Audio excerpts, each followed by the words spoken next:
வணக்கம். இன்றைக்கி நம்ம பார்க்க போகிற சமையல் என்னென்னு பார்த்திங்கன்னா, ரொம்ப சிம்பிளான அதே சமயம் ஹெல்த்தியான ஒரு தால் கிச்சடி தான் எப்படி செய்யலாங்கிறத பார்க்கலாம். லஞ்ச் பாக்ஸுக்கு கொடுக்குறதுக்கு அருமையாக இருக்கும். வாங்க எப்படி செய்யலாங்கிறத பார்க்கலாம். 1 கப் அளவுக்கு அரிசி, 1/2 கப்பு மசூர் தால், 1/2 கப் பாசிப்பருப்பு, இது கூடவே ஒரு 2 டேபிள் ஸ்பூன் துவரம்பருப்பு சேர்த்துக்கோங்க.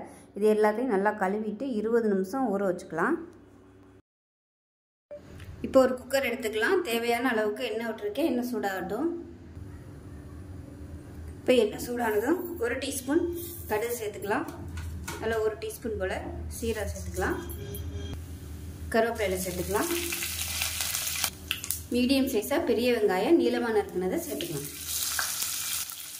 இது கூடவே 2 பச்சை மிளகாய் சேர்த்துக்கலாம். இப்போ இதில் பொடியாக கட் பண்ணால் பூண்டு நல்லா ஒரு 15 சேர்த்துக்கலாம். இது நல்லா பொடி பொல்லாக இருக்குது. அதே மாதிரி கொஞ்சமாக ஒரு சின்ன துண்டு நல்லா பொடியாக கட் பண்ணி இஞ்சி சேர்த்துக்கலாம். பூண்டு அதிகமாக இருக்கணும், இஞ்சி கம்மியாக இருக்கணும். இஞ்சி பூண்டு பேஸ்ட் வச்சுருந்தீங்கனாலும் நீங்கள் சேர்த்துக்கலாம். இப்போ மீடியம் சைஸாக 2 தக்காளி பொடியாக கட் பண்ணதை சேர்த்துக்கலாம்.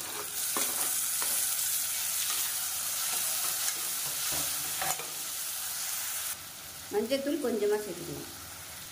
இப்போ தக்காளி வதங்குறதுக்கு உப்பு சேர்த்துக்கலாம். நான் சாதத்துக்கும் சேர்த்து உப்பு சேர்த்துக்கிறேன். பத்தலைன்னா அப்புறம் திருப்பி சேர்த்துக்கலாம். இப்போ தக்காளி நல்லா வதங்கிருச்சு. இந்த ஸ்டேஜில் தண்ணி சேர்த்துக்கலாம். எந்த கப்பில் எடுத்தோமோ அதே கப்பில் 8 கப் அளவுக்கு தண்ணி சேர்த்துக்கலாம்.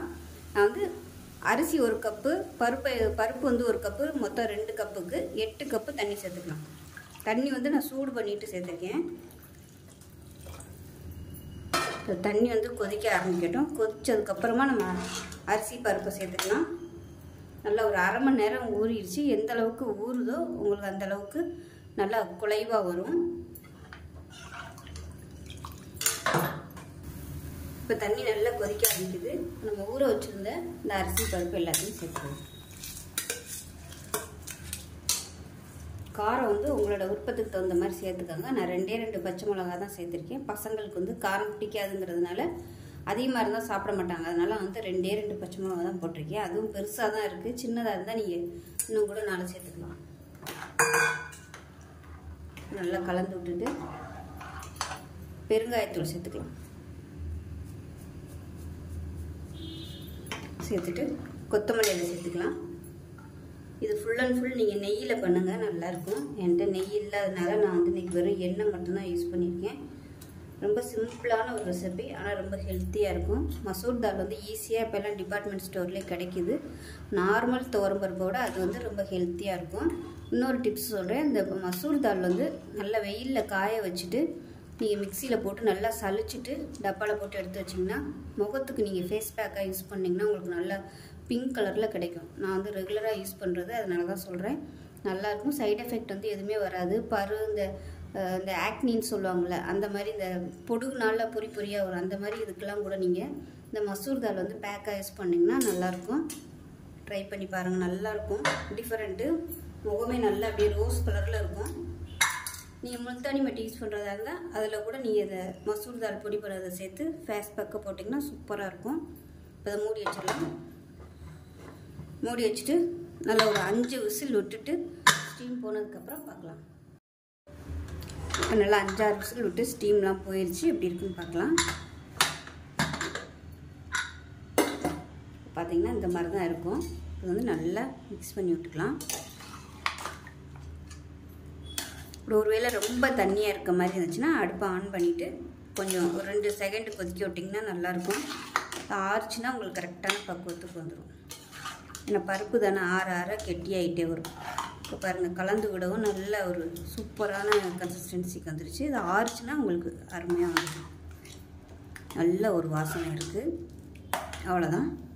லஞ்ச் பாக்ஸ் கொடுக்குறதுக்கு சூப்பராக இருக்கும். நல்ல ஹெல்த்தியாகவும் இருக்கும். நான் இன்றைக்கி இந்த என்ன அரிசி யூஸ் பண்ணியிருக்கேன்னா ஜீரக சம்பா அரிசி தான் யூஸ் பண்ணியிருக்கேன். நீங்கள் சாதாரண பொன்னி அரிசி கூட நீங்கள் யூஸ் பண்ணிக்கலாம். நான் வச்சுருக்கிறது கிராமத்தில் உள்ள அரிசிங்கிறதுனால அது குக்கருக்கு வச்சோம்னா ரொம்ப விதையாக இருக்கும், குழஞ்சி வராது. இதுக்கு குழைவாக இருந்தால் தான் நல்லாயிருக்கும். அதனால் நான் ஜீரக சம்பா அரிசியை எடுத்துட்டேன். பிரியாணி அரிசியும் யூஸ் பண்ணிக்கலாம், உங்களோட விருப்பம்தான். அப்படி இல்லைன்னா பச்சரிசி கூட யூஸ் பண்ணிக்கலாம். லஞ்ச் பாக்ஸுக்கு இந்த அளவுக்கு தளர்வாக வச்சு கொடுத்தீங்கன்னா சாப்பிட்றதுக்கு அருமையாக இருக்கும். குழந்தைகளுக்கு ரொம்ப ஹெல்த்தியாக இருக்கும்.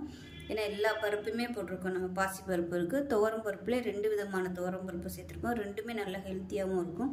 ஸோ டயாபெட்டிக்காக இருக்கிறவங்க கூட இதை தாராளமாக எடுத்துக்கலாம். ஜீரக சம்பா அரிசி ஒன்றுமே பண்ணாது, நல்ல பருப்பும் இருக்கிறதுனால ஃபுல் ப்ரோட்டீன், சாப்பிட்றதுக்கு ஒரு அருமையான ஒரு கிச்சடி இது. இந்த அரிசிக்கு பதிலாக நீங்கள் குதிரைவாலி அரிசி, திணை அரிசி கூட சேர்த்துக்கலாம். நான் அடுத்த வீடியோவில் குதிரைவாலி அரிசியும் திணையிலையும் சாம்பார் சாதம் எப்படி செய்யலாங்கிறது போடுறேன். சுகர் பேஷண்ட் சாப்பிட்றதுக்கு அருமையாக இருக்கும்.